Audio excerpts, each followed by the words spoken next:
All right. Happy Tuesday, everyone, and welcome to another Learning Tech Talks, where we are continuing to explore the landscape of all things people and talent and technology. We'll keep it in that space. Today, I'm looking forward to my conversation with Katy Conway. She is I'm trying to think, Chief People Officer, correct? Chief Correct. People Officer at RGB. This is going to be a fun RGP. This is going to be a fun conversation. I have not had one of my practitioner conversations in quite a while. So this is going to be one we're going to dig into a lot of different things. We will focus on the skills space. Who knows? Based on our backstage conversation, we might integrate some of the future of where things are going with AI and all that stuff. Although I don't necessarily want to go too deep into that. But we're going to focus on getting some of this skill stuff correct and what that looks like and what correct looks like now may look very different in 6 months, but I'm looking forward to it. So for those of you listening, feel free to ask questions along the way. We're just going to have a practitioner geek out session. So Katy, thanks so much for joining me. Thank you, Christopher. It's great to be here. Yeah, and I forget, where are you located? I'm based in Atlanta, Georgia. Okay. All right. So your weather is probably quite a bit. You're probably in that season where it's quite a bit warmer now than it is up here in Wisconsin. Yes. It is great down here at the moment. So RGP is actually based in Irvine, but we work in a really distributed fashion. So I sit in Atlanta. All right.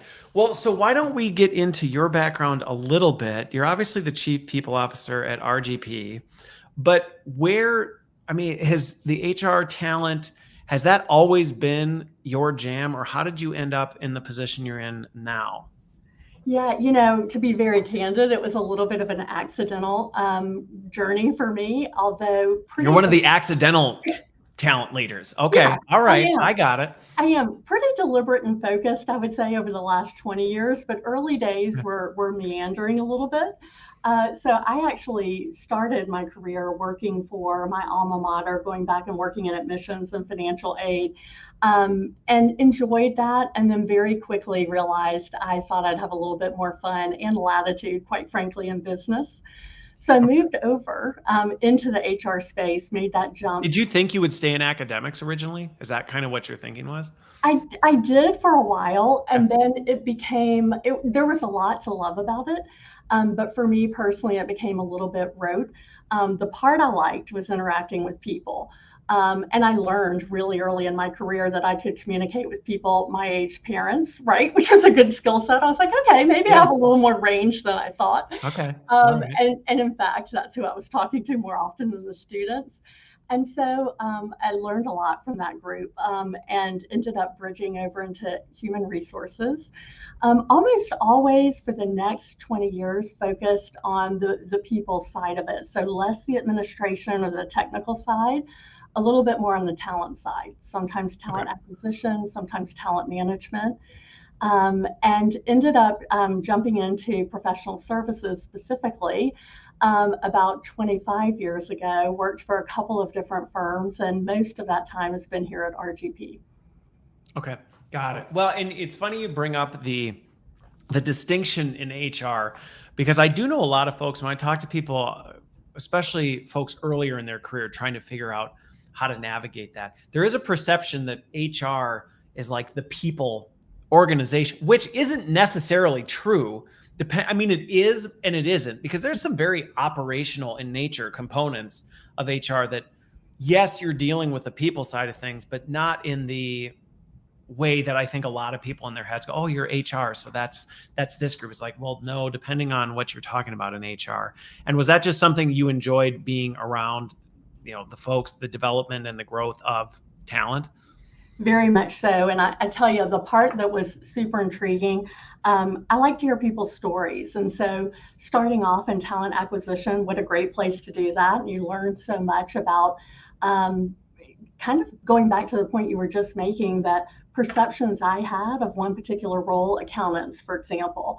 I thought, okay, green visor, you're going to sit behind a desk. Every now and again, it's going to bring you food and water, and it's going to be kind of dismal. Yeah. And it couldn't have been further from the truth. I realized what a people-oriented profession that is, particularly people going into audit or where they're really having to learn somebody's business, ramp really quickly, do some assurance and advisory work around it. So I learned that again and again, that a perception I had was really different by listening to somebody in an interview. But to your point, it's very true. One of the things I've gotten deeper in my own career, and probably I'm going to guess is true for many HR professionals, is very data driven. We as a company are that way. I'm appreciating that. You can just get more actionable insights more quickly if you learn to listen to and follow the data. So I was very drawn to the people side of it, but that has ended up being a pretty fulfilling part of it that surprised me about myself. Didn't expect it. Yeah. Okay. Well, and it's interesting because this is going to tie to where we're going with the conversation, but I am curious on this one because on the talent acquisition side, your point about talking to a lot of different folks in a lot of different roles. To me, I'm curious your take on this, but I talk to lots of different folks all over the place. And for me, that's been really helpful in seeing from a skills standpoint, there is a lot more transferability of things than you realize, but sometimes it takes actually engaging with these different groups to see it. Otherwise, you can just be like, well, this is how someone in finance is. And you don't realize the diversity of finance. You don't realize that, there's a whole spectrum of things. So I'm curious how that's tied, because I have to imagine, just based on our conversation, this starts to open up a spectrum of things that you would have taken for granted not having that experience. It's so true. And so, I've got 3 young adult children, and I try to impart that on them all the time. And of course, they've watched me for the last 3 years be on video call after video call, and they say, "No interest, Mom. I never want to do business. That looks really boring. You sit behind a desk all day." I said, well, hang out for a minute. Hang out and listen to the conversation, because it's actually pretty interesting. And so as I've started to share some of that with them, I think they're getting that lesson too. But it's really true. There's a lot to be learned. I honestly think if we could do a better job in the university and educational system of helping people understand practical application, what's a day in the life, how does this work, it would dramatically change, I believe, what people choose to pursue. I think it would very much open up the career points. And Trisha, your point about this, and I think this spans outside of HR, but if we just look at the HR sector, there is tremendous diversity in some of this stuff. And now you have people analytics, you have these new functions that are growing out of this, where you go, HR tech is a silo in and of itself, where you can go, well, are you super technical? So that is one of the things, even just in learning and talent, where sometimes people ask me, well, what I want to be in learning. And I'm like, you got to tell me more than that, because that could be all over the map in terms of what that looks like. And I think that's true in my experience that's true in all the other functions too. Oh, I want to go into marketing. What do you like to do? Because within marketing, that could be a complete span of different career paths that you may be able to take. It's so true. And it's there's so many dimensions to every job and how you can apply it and how it can play out. And quite frankly, even jobs that are really similar, if you look at the job description or the role, the skill composition, the competencies, can be vastly different in 2 different industries. And it's one of the things I love most about being in professional services. You get this variety because we're constantly hiring and deploying top talent to a variety of different companies. So you have to learn your own company, but you have to learn all the clients you serve as well, which is fun. Okay. Yeah, well, and so that was actually going to be where I was going to go next. And then we're going to dig into this, because for those of you listening and watching, one of the things I want to talk about is how professional services firms look at talent strategies, because I've worked with many of them over the years, and they've got some keen insights that I think big organizations can take away from. But I'm curious for you, how did you go into the professional? Was that like, did you know, okay, I'm going out of academia, I'm going into business, I want to do the professional services thing? Or did you run some time in the corporate sector and then go, nah, this is kind of not for me? I'm curious how that decision happened. For sure. And this was just about the point in my career story where I started to get a little bit more deliberate, but I would say Okay. getting there, right? Like not all the way there. So when I Yeah. left academia, yeah, still in my 20s, when I left academia, I ended up going to work for two friends that I had gone to school with who had started their own company. And they Okay. said, will you come over and be our HR practitioner? And I said, well, I can spell What HR. was the company? What did they do? Just out of curiosity. This is really crazy. They did ramp service for airlines. So the people that clean the Really? planes, that service the planes, Okay. the folks that guide your plane in, right, with the orange Yeah. sticks. Yeah. So it was really fascinating. And And they're so like, do you want to lead our HR function? I said, I can spell HR. If you're good with that, I'll learn it. And they said, great. So they got me a SHRM membership and off I went. And it was very self-study and the kindness and generosity of friends who were a little ahead of me in the space that were willing to teach me. But in essence, what they needed, they had a very high labor turnover. As you can imagine, that business, you're Okay. working out in the Yeah. conditions, you're working on all the eves of every holiday. And, so it's tough work. And they needed us to hire and hopefully retain talent for this work. And so, it was a great place to learn. We had to put in some basic HR foundational infrastructure and fun and interesting. And at some point after doing that for a few years, I then moved into professional services. What I knew at that point is I really want to be in talent acquisition and management, probably called something different back then. And so I wasn't super deliberate about the industry. But found an opportunity to go into professional services and that panned out. And I feel super fortunate about that because you want to talk about an industry that has to focus on human capital and people and programs related around that. I'm sure there are others where it's just as paramount, but it's a very high priority when your only commodity is knowledge workers. Yeah. Well, that's just it. I mean, I think what I've always been fascinated with the professional services firms that I've worked with in the past is the fact that you have to focus on your because your talent. Now, to be fair, I would say any organization out there, and I try and make this case to even organizations that are like, well, this isn't our business. People is the business of every company because at the end of the day, everything counts on your people. But I think in the talent or professional services industry, it's just so much more apparent because it's like, we're selling the services of our people. So if our people aren't on the top of their game, there is no product. Or I think in companies, it can get kind of shrouded behind like, well, no, actually we make big vehicles. And it's like, right, but who makes those big vehicles? Right. If they don't, but it's a little easier and there's a little more cognitive disconnect in that. That's right. That's right. I couldn't agree with you more. And so eventually I made my way to RGP and feel super grateful to be here. I'll tell you, RGP is a professional services firm, and we try to take a very modern approach to consulting, meeting a very human first approach. And so for me, somebody that cares about that, it's wonderful to be in this industry because there is such a big focus on people. But to do it at a place where the culture is very focused on our workforce, our people, and really puts a lot of deliberate care and feeding around that culture, shepherding around that.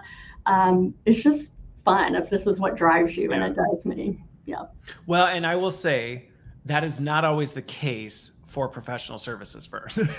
You are right. And I know that because I've had plenty of people who've gone into different ones, and that isn't always their experience. In some, human centricity is not the focus, it's the bottom line. Like it's not a professional service. I mean, that's just a company challenge that organizations struggle with, but that is not always the case where, hey, it's really about taking care of our people. And that ensures that we deliver the best quality product versus, well, let's just see how much we can get out of folks.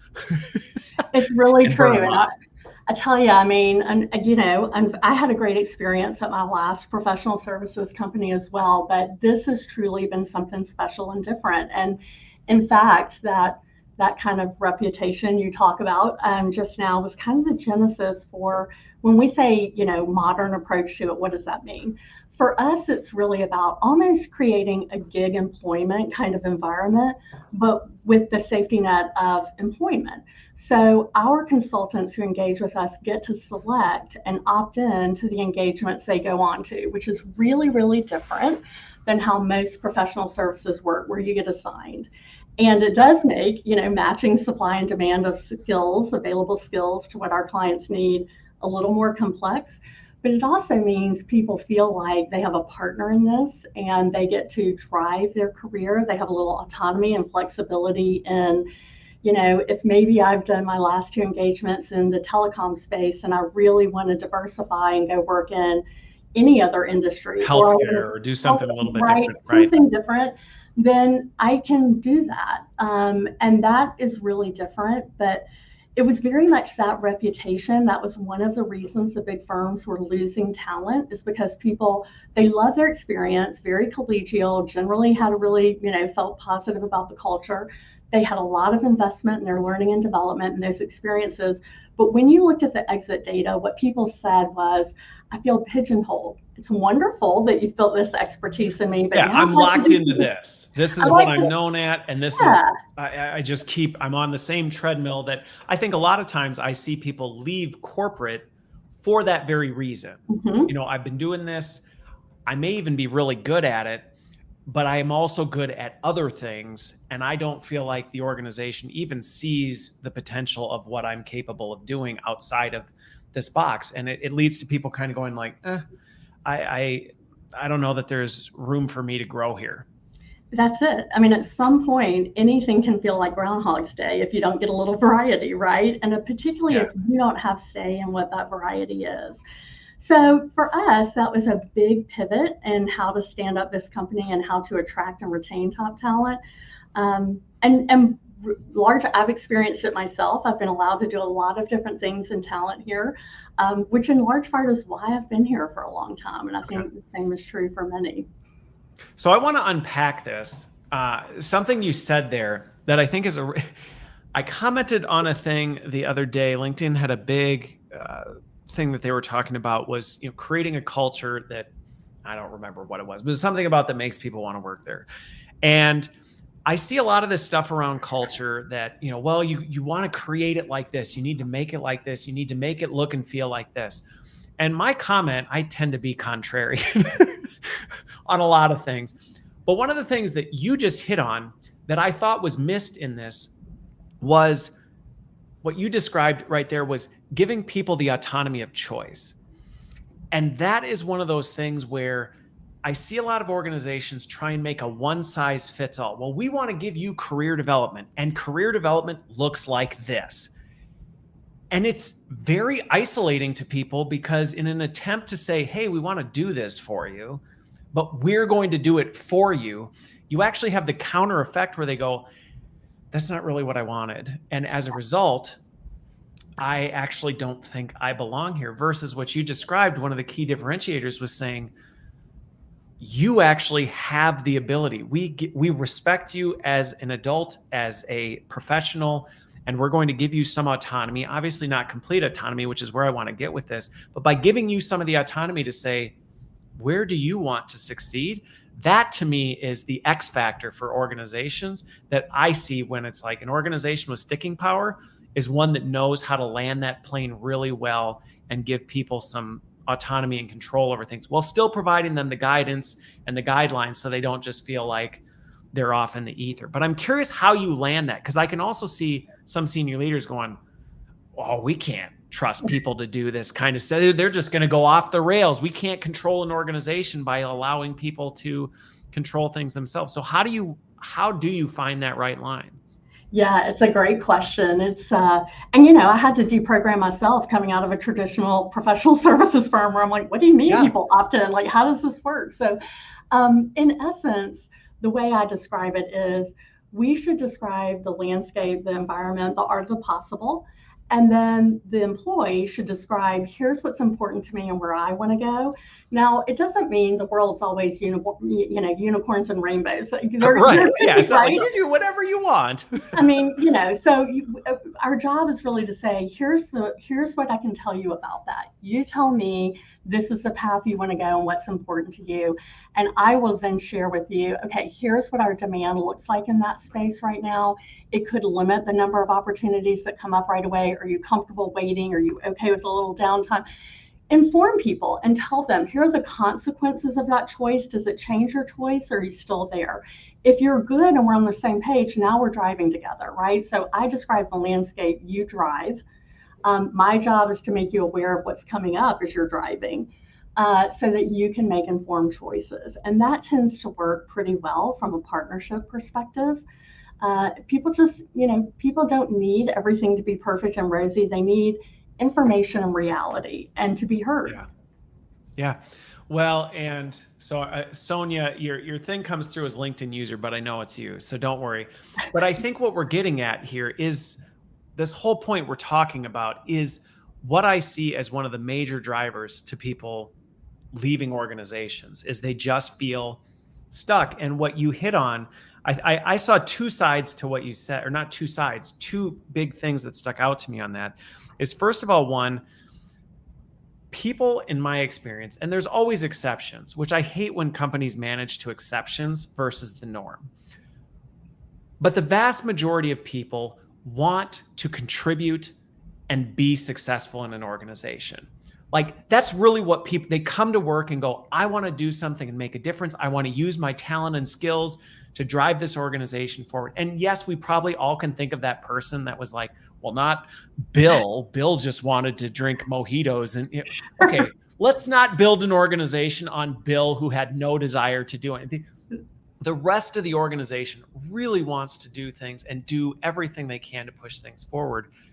But the other thing you hit on was, I love the approach, and I would encourage this for any leader, because I've seen this work hands down, is you educate and inform them on the implications of those choices and bring them into that conversation. And I see one of the biggest opportunities is when organizations are afraid to have that conversation, afraid to say, let's inform you on what this is. And to be clear, where you're going, there may be unintended implications or repercussions of doing that.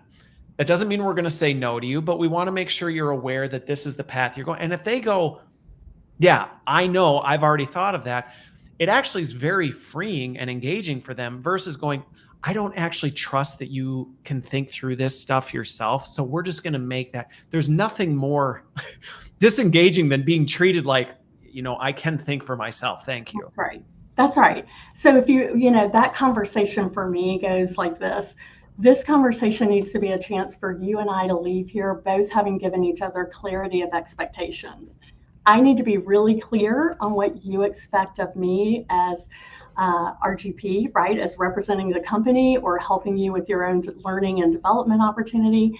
And then based on what you share, I should be giving you clear expectations around, let me make sure you know this. How do you feel? Does that change anything? And that could be from where they want to take their career industry-wise or skill set-wise. It could be personal preferences. Are you at a place right now where you can travel, or you really need to be working hybrid or remotely or locally? And those things, that you have to have this conversation all the time. The reason you don't want to be afraid of it, beyond what you just said, agree with you wholeheartedly, is if you're only doing it once, you're probably not doing it right, because all of that's dynamic. I mean, if I think back to how I felt in the position I was in, both personally and professionally, a year ago, it's really different than today. And with the world on hyperspeed, it might be really different tomorrow, right? So you just have to check in on that a lot. And once people get comfortable that you're going to do that, and that's going to be part of your process, I feel like they lean into it, as you're saying. What's really fascinating, too, is that sometimes when you don't give people a really prescriptive path, it takes them a minute to understand how to drive and how to get used to it. So they're kind of like, well, I don't understand what you mean. I can do any of this. right? You can have anything on the menu. They're going to have different, prices and consequences. And sometimes it's almost too much for people to handle. And I do see where organizations sometimes go too far with this. They go, you own your career, figure it out. And a lot of times people are like, I don't know how, I literally don't even know how to figure it out. So I think you can go too far with it. Agree. But what most people really like is, and we ask them about this a lot. We try not to guess, right? What's working and what's not. That's a really important and really easy, helpful feedback mechanism. It turns out most people really prefer, hey, give me an experienced river guide, but I'm still going to ultimately, after being informed of kind of what the lay of the land is, I'm going to make the call. Yeah. Yeah. Well, and there's so many, the part that we're not going to go into the AI conversation, but one of the things that you just said that I think should encourage people who may be seeing what's happening with the technological state and going, what is the role of human beings in the future of work? Everything you just described is something that's relational in nature. And yes, can AI augment and enhance some of that capability? For sure. But what we just talked through there in terms of that dialogue, that relationship that happens between an individual and their manager or their advocate or whoever in the company is supporting them, that is a relational conversation where you're talking through these things and having the conversation around the implications and where are you struggling? What do you really love doing? And I think that, if anything, is encouraging to say, the more we can build those people leader skills to have that relationship, to have those conversations, that's not going anywhere anytime soon. And it's critical to the success of what we just described. You can't automate that. It's so true. I mean, it's probably true for you. It's true for me. And I'm guessing most people listening, you want empathy, right? I know when I think about the best mentors or teammates that I've worked with, they have given me, they've cheerleaded, they've given me hard feedback, they've had to give me cold water in the face, right? We've done it all. But if I know they've got my back and they're doing it with empathy and they're on my side and we have a shared both values and end goal, it changes the whole dynamic. So I could be doing, achieving or let me say, pursuing the same business initiative as somebody next door to me, but doing it with a team that's empathetic and has the human touch, is listening, is giving feedback, is, you have a trusting relationship with, I would venture you're going to have a lot more success or be able to do it with a much more talented team when you have that component versus not, even though you're both trying to pursue the same objective. Well, and we're hitting on all the things that Sonia talked about, which is trust. I mean, trust is at the foundation of all of it. Without that, there's nothing. The respect, the clarity, and the transparency that goes all behind that, I think are such integral pieces to that. And it just brought to mind, for those who are listening to this, thinking about this from a leadership development standpoint, I think sometimes there is this fear of how will people respond to these things. And when you get those equations right, I just think of an individual who used to work for me a long time ago, and they were very much, they wanted a promotion. They wanted growth. And I knew where they were from a skill standpoint, that was not going to be successful. Now, I took a risk. This was earlier in my career where I wasn't quite as seasoned, but I remember that part of me just wanted to go, it'd be easier just to kind of like ignore this, kind of let it go and just kick it down the can, kick the can down the road, not really do anything with it. And instead I leaned into the discomfort and had that conversation with the individual to say, listen, here's what a promotion would look like. Here are the implications of that though, and the accountability that's going to come with that, and the raised expectations. And here's what I know about your situation that I think personally may be in conflict with this, that you just need to think about. Doesn't mean the answer is no, but does it mean what I don't want to do is put you in a situation where I have to fire you in 6 months? And that's what I'm concerned about. That is my legitimate concern as your leader, is I think you're a phenomenal employee and I don't want to have to fire you because I put you in a role that the accountability level is higher, and I have to hold you accountable to that, because if I don't, I send a message to everyone else in the team that you get a promotion, there's no greater accountability. And it was one of those like, oh, how's this gonna, how's this gonna go? And it took them a bit. I think it was, like you said, the cold water in the face of like, whoa. But I remember a week later, they came back and were like, I'm actually really good where I am right now. And I would rather look for opportunities to stretch and grow in different ways than upward mobility. And I remember for me, it was one of those like, okay, all the like conceptual stuff came to light in that moment of, no, when you treat people with dignity, respect, transparency, and you're just honest, sometimes it'll blow up in your face, sure. But as a general rule, it's quite the opposite. Agree. I mean, what a great example. And the important thing was you informed that person. You didn't make a choice on their behalf, but you also didn't placate, right? You said, let me be very real with you because I have your best interest at heart. And then you tell me, is it still the right thing in the path you want right now? Or are there other things we look at, right? And it does take people a minute to absorb that, understandably. Yeah. For sure.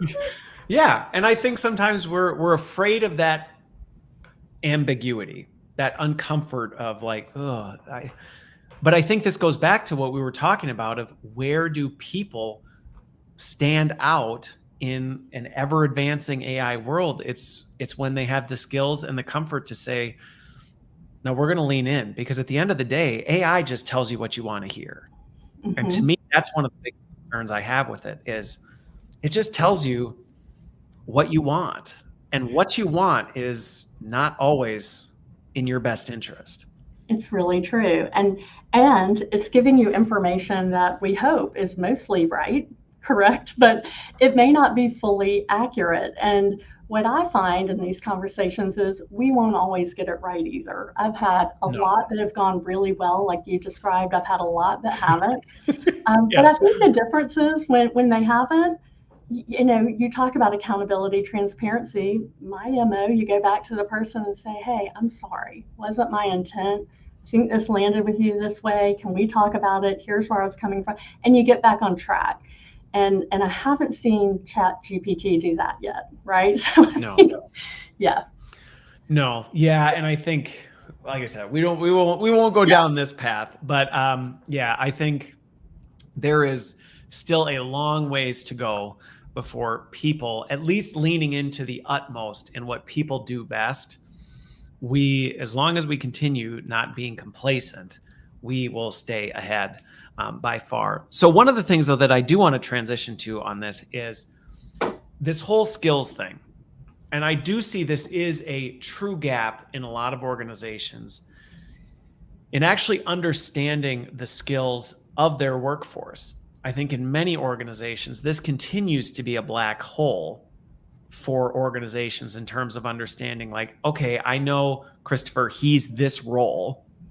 And as a result, my personal biases and stereotypes of like, well, people in that role are like this. So therefore, I don't think Christopher is capable of doing anything other than this very narrow spectrum. And I think in some cases, there's some validity to going like, well, maybe this person's probably not going to land way over here. They're not skilled for it. In your organization, and I'm curious where you're seeing, if you have outside examples of this, what are organizations doing to crack this? Because to me, skills are the ones and zeros. And if you can get down to that binary code, the whole mobility and moving people around, it opens up significantly. But sometimes that can feel like reaching the apex of Everest for organizations. They just go, I don't see us ever getting there. For sure. I mean, it's a tall order and it's daunting, but it's so important. Never more than now, right? Given the macro environment and the labor situation, shortage, quite frankly, that's not going to let up. And the fact that some jobs still just, quite frankly, stink. Like it's like, this is just a tough job. Sure. It is what it is. For sure. But I think skills really are going to be super foundational as, given the labor shortage and given that we are really trying to turn automation on in a vastly different way, there is a huge opportunity for people to achieve higher value, you could argue more fulfilling kind of work through that. And so for us, the way we're trying to approach it is start with, what is our skills inventory that people have? The slippery slope, tricky part of that is that it's super dynamic, right? Your skills go back 12 months ago, go back 36 months ago. The list would look really different between then, 12, 36 months ago, and so on. So it's super dynamic. And then the other tricky part, at least in our business, and I would venture in most businesses, not just professional services, is there are technical skills, there are functional skills, there are soft skills, and they all matter to different degrees, to different jobs, but they all matter. And so there's this inventory that just feels exponentially gigantic, right, to try to capture, and it's dynamic and ever growing. So that's kind of the scary disclaimer of what you're signing up for when you try to map skills. Yeah. What we're finding is if we can get people, again, this is just kind of how we tend to view the world, to lean into that and take ownership, take that journey with us. And let's really try to sit down and map what we think your skills are right now and empower you, enable you that you can update those as they change. We will always have to calibrate on proficiency, right? So I may consider myself an expert in this, and you may say, yeah, Katy, maybe you're a super user, but you're not meeting my definition, right? And we are a little biased. You're a super user in your own world.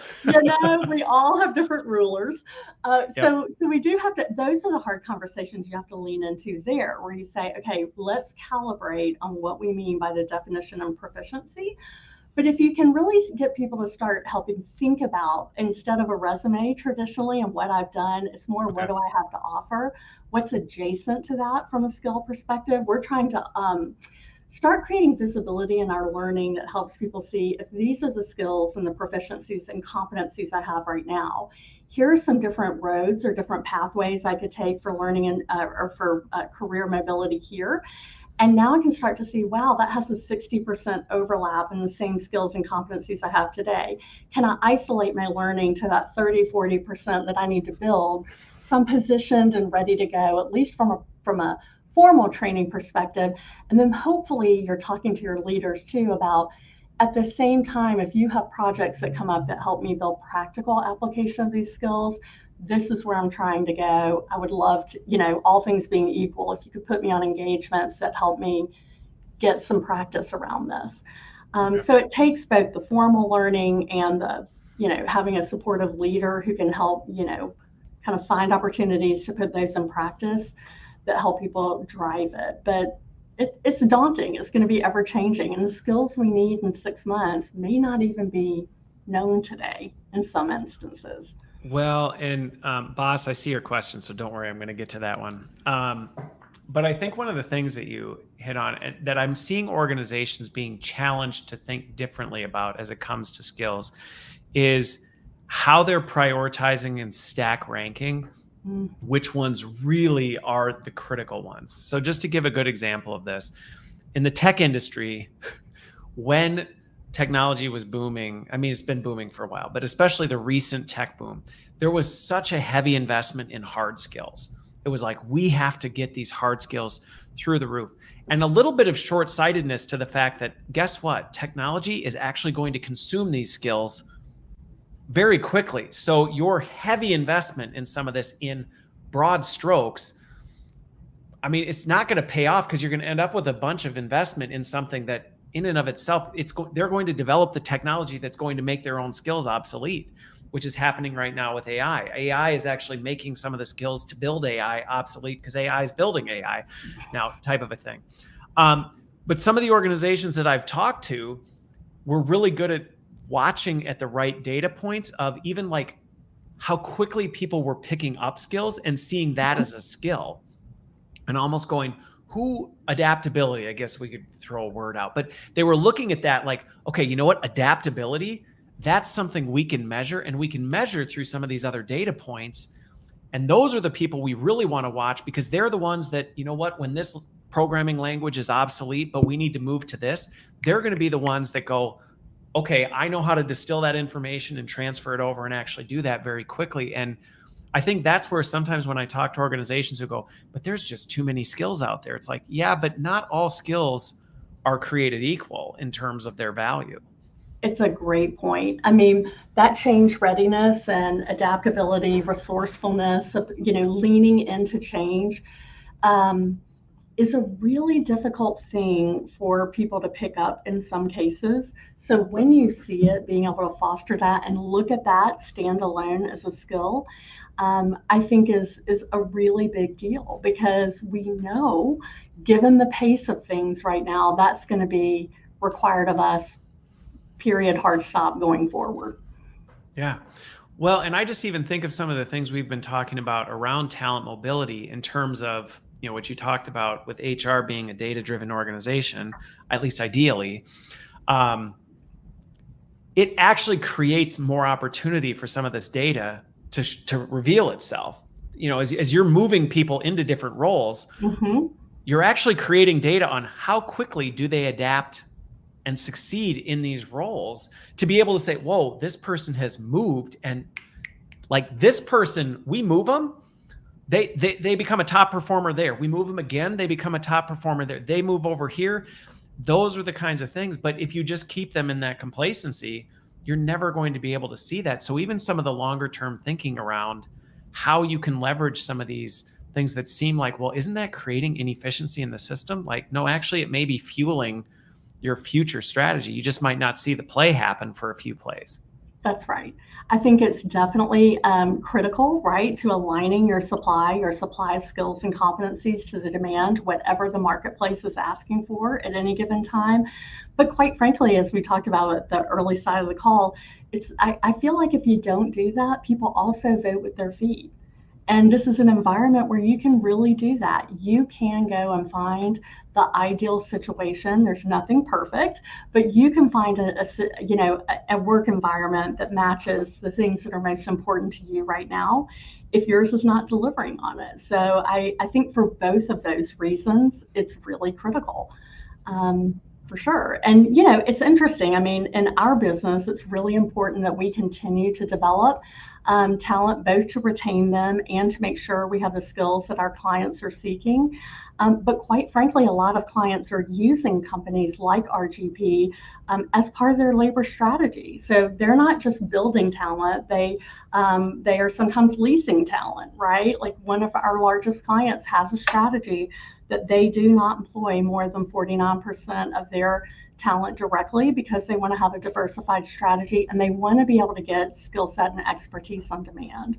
So there are a lot of different ways to get access to the skills, but it's a really important piece for both market forces and for individual preference. Well, and you just hit on something there that I think I've been in organizations that have been, and I think I said this in my post yesterday about it. I see like the two ends of the spectrums, where some organizations I've seen are, I mean, they're all majority consultants.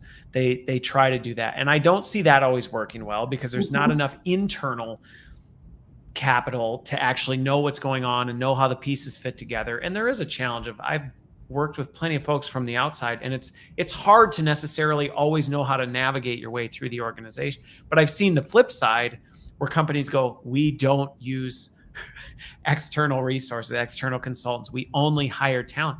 And to me, that's a vulnerability. That's a big vulnerability for organizations when they go, nope, we are going to, if it's not a full-time hire or a part-time hire, we are not going to use it. And I see a lot of missed opportunities when organizations take that approach, especially when it comes to skills. Yeah, Christopher, I line up where you do. I've seen both of those examples too, for sure. And I would tell you that in my own experience, so I kind of practice what I preach. I've brought consultants in to work on internal projects with my team. And I will tell you, we all at the end of that experience felt like the entire team got upskilled by virtue of having an outside person come in and work alongside us. And we're really big here on making sure our consultants execute, right? Not just leaving you with a big playbook and you're like, great, that's wonderful, but how do I get it done? I brought you in here to help you with that. Yeah, so, I paid a bunch of money for this thing, and now I have no idea how to execute it. I mean, I think it's really important, if you're going to leverage, third-party help, that you make sure they can really help execute and drive to important business outcomes when they come in, and not just a playbook, if you will. But when you do that, your own team is getting exposed to new talent and learning from them, as is that person. So it is kind of a symbiotic relationship that can raise Yeah. the whole group for sure, if done right. Well, and boss, I said I was going to get to your question, and I promise I will. I'm going to do it right after this. But I think one of the things that you hit on just ties back to sometimes you see this scarcity mindset creep in, where it's like, I'm afraid that if I give forward, there's not going to be enough for me to get back. And sometimes that's where I see these things play out in a bad way, where people go, oh, well, I don't want to grow and develop the organization to be able to do this because I want to keep them hooked on us. And it's one of those things where my experience has been the organizations, the professional services organizations that do this well are the ones that go, our goal is essentially to work ourselves out of a job with you. And ironically, it actually never happens, because when you do it right, it's like, well, no, there just becomes different areas. Does it evolve? Does it adapt? Does that kind of thing? And if anything, the trust and partnership that's built through that actually ends up being even more sustainable. But I can see on the professional services side having to get over that like type of a thing. And I think it's fantastic to hear that, that is an intentional approach, because not everybody makes that. No, but I agree with where you are. The client retention is a really important metric for us for that reason. If you do it well and you leave your client with the outcomes they wanted in a better position before, and by the way, leave when you're supposed to leave. That's a really important part of getting a strong grade as well. You generally get asked back, often in different capacities, but you've built trust, you've added value for that client, you move on. You were there for a finite period of time. So the scope creep you see with some companies can be real and can be daunting and scary. If you can stay away from that, right, and just drive value and go, it's amazing how often you get asked back or referred within that organization to others. Yeah. Well, and it goes back to some of the things we've been talking about from the beginning, which is you're dealing with people, and people are relational, and these whole things pay dividends in this sense. And again, you got to get over that scarcity mindset that there's not enough. There's not enough. And if somehow I give up, it's a zero-sum game. And if I give up, then I'm losing. And it's like, no, actually, my experience has been is like the more you pour in, I think you said it, the tide just raises for everybody. It doesn't end up being like, oh, I guess now there's less for me because I gave something to you type of a thing. If anything, there just somehow manages to be more for everybody. That I've experienced that truth too. I agree with that. So Boss asked a good question. I'm getting to it now, Boss, but I'm curious on your end, your take on, the professional services firms who are doing a lot of this. And like we talked about, they're involved in helping companies with these big strategies around skills and figuring out, and you in many regards internally have done, and I think we're hitting on it a little bit, but I'm curious how you'd respond is, what role do the professional services firms, the big ones like you and others out there, what responsibility do you see them having in helping organizations through this challenge? Because you, in some ways, you got a pretty good head start on it. Yeah, it's a great question. Thank you, boss. And I would tell you my view is we have a huge hand in it. This is one of the first places we should partner with a potential client or an existing client, is to really scope what is it you're trying to do and what's going to help you accomplish that from a skills perspective. One of the learnings we've had, and probably won't surprise anybody, is that we all use really common terminology synonymously when we mean something vastly different. So if you and I both started throwing out program manager, project manager, other kind of common role names, and then really wrote down how we needed that to be applied and what we expected that person to do, what success looked like for that person 6, 9, 12 months into that engagement, we might have really, really different outcomes of what we, put down on paper. So that was a learning, is right. You need to, I think we have a huge responsibility in making sure we understand what is it you're trying to accomplish first and foremost. Some clients want to only give us that and then say, you help me figure out what skills and competencies and roles. I don't, this is the end game for me. How do we get there? Propose on that. Others may want to have a really specific idea. I need a project manager to run this particular value stream for this period of time. Here's who else they're going to, and it's very defined. Yeah. But I think that in either case, the partner has real responsibility to understand what skills that person needs to bring to the table. And again, by the way, hard and soft. Soft can often be the bigger deal breaker than the hard or the technical skills. Are going to fit culturally with your group. What does the team need? Are you trying to upskill them as part of this engagement, your full-time team?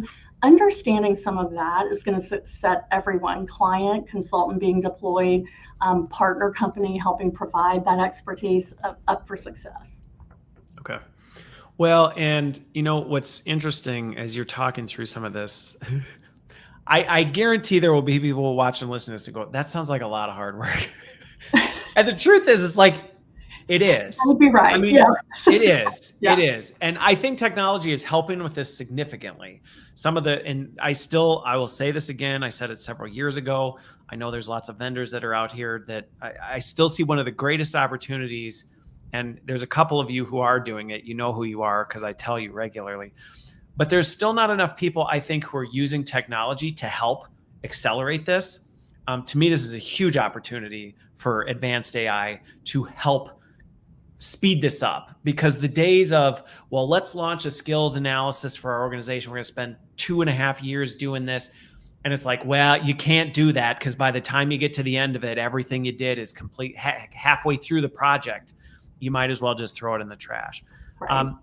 But at the same time, even as far as we can go with technology, there's some real work associated with this that you just can't get around. And I actually, for a while, used to be of the mindset like, well, if we had like a universal taxonomy, that could help. And I think there may still be some value in something that's a little bit more consistent. So at least we're using the same language, across companies, that you're like, oh, you're, here.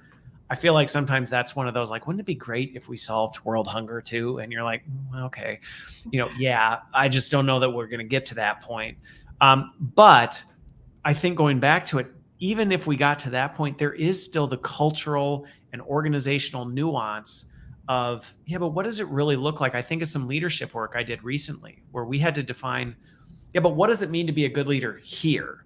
And yes, some of the skills may be universal, but the way we want you to apply those in this organization as a people leader, they're a little bit nuanced. And in another organization, you may be penalized for some of the things that we would say, no, you're faced with this decision.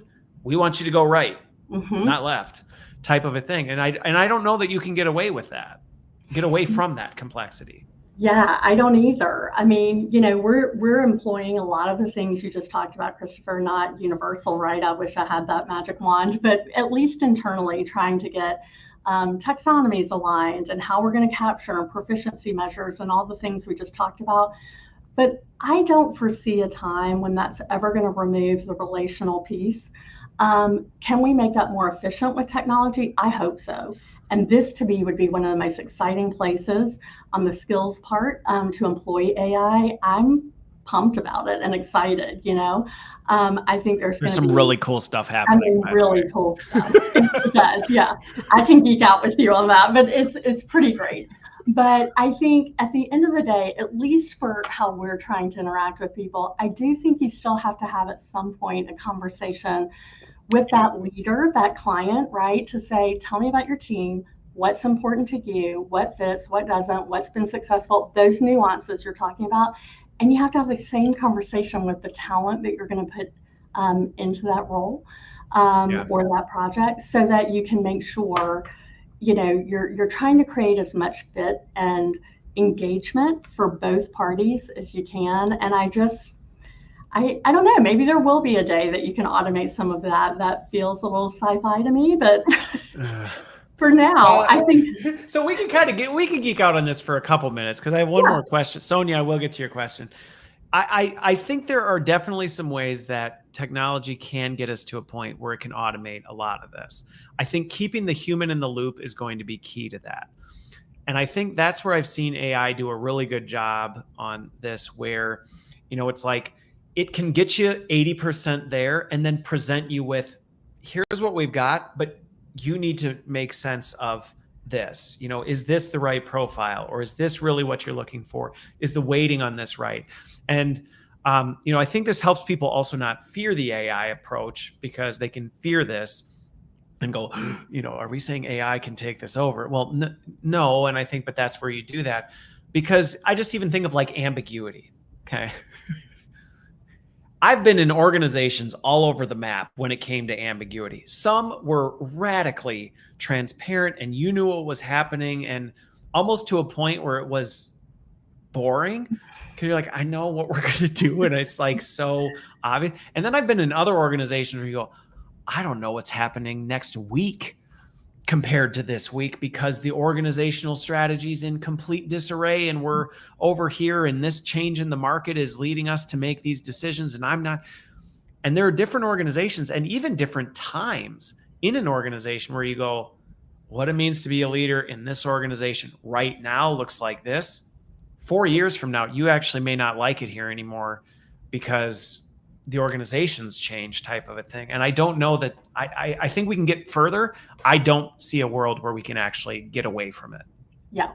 I mean, that makes sense to me. And I agree with that. And by the way, I don't philosophically think we should get totally away from it. I don't either. However, I do really embrace and get excited about if the AI can give back bandwidth and capacity, if it can make a lot of that faster and still keep the human touch in, so that you're addressing the nuances, you're setting clear expectations for people, you're listening to theirs, and you're helping make that match that's really important, that is in the nuance.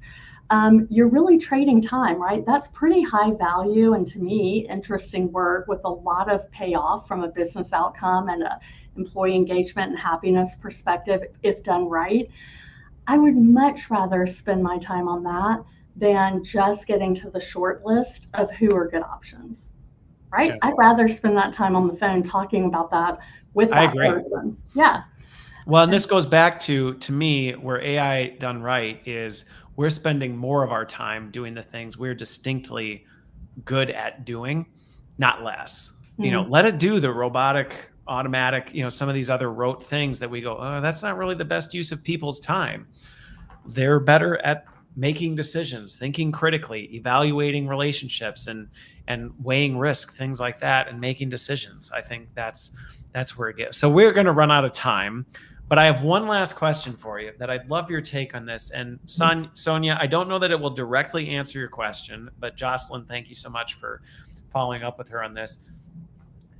So the shift from professional services to corporate, or corporate to professional services, I'm curious your take on how people make that jump one way or the other. And if you have any recommendations for folks, because I've seen on both sides, I've seen folks who are in the corporate space going, I'm maybe kind of tired of the corporate thing. I like the idea of maybe trying out the consulting, but it's not always the easiest thing to break into. Mm-hmm. And vice versa. I've seen people on the consulting side go, I'd like to get back into an organization, but now I've been doing consulting for a bit.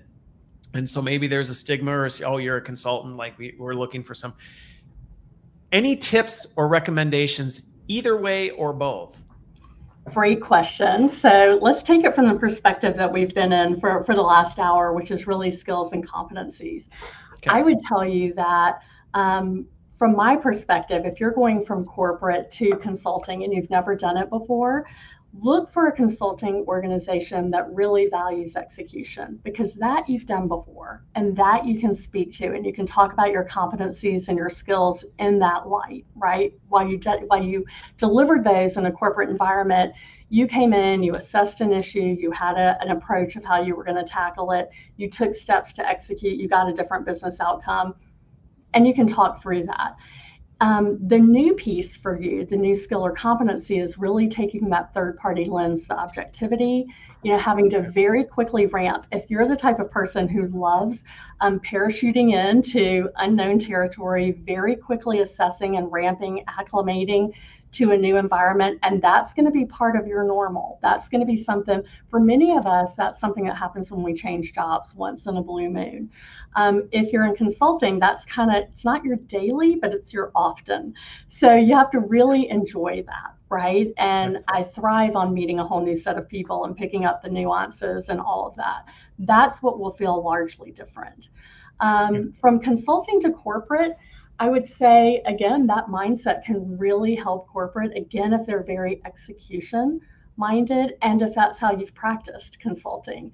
I do think there's a different level of longevity and integration that you have to get to know an organization, their culture, and how you're going to fit in and contribute, that you kind of have to assess, am I the person who really thrived on that change, and will this be enough for me? Okay. Okay.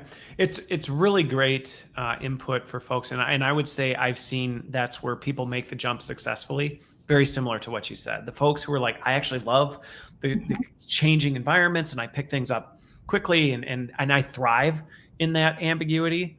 They do well when they jump over. If they don't, a lot of times they have a heart. They're like, this is, I kind of like getting to a state of stable and this is too much, and vice versa. Mm-hmm. You know, I've seen people jump out of consulting and go into a full-time role and they're like, I'm bored. You know, I feel like I'm just doing the same thing, which I don't think there's good or bad on either. There's just different skill sets and different personality types that you go, is this the right move for you? And it's more of that transparent discussion we hit on in the beginning of, this is what it is. Is that really what you want based on what you want out of life right now? And maybe it's not the right season, or maybe it is, and maybe you do it for a bit and then you change back. That's right. And really just asking those questions as you're assessing an organization. You know, we have a number of clients we serve that I would tell you are as dynamic and ever changing as any consulting environment. So it's not to say you can't get that. And it's true. But right, it's really understanding who is this prospective employer, and let me kind of take stock of that and how I feel about it, lining that up. Awesome. Well, great way to close out the session. I told you we were going to burn through the hour in no time. We did. So hopefully everybody who watched and listened, thanks for the contributions and the comments. Hopefully we answered some of those questions for you. I really enjoyed this conversation, Katy. Thank you so much for making the time. Thanks everybody who watched and listened. And hopefully you got something out of it. And thanks again, Katy. Thank you, Christopher. It was a pleasure. All right. Talk to you all, and we will see you next week.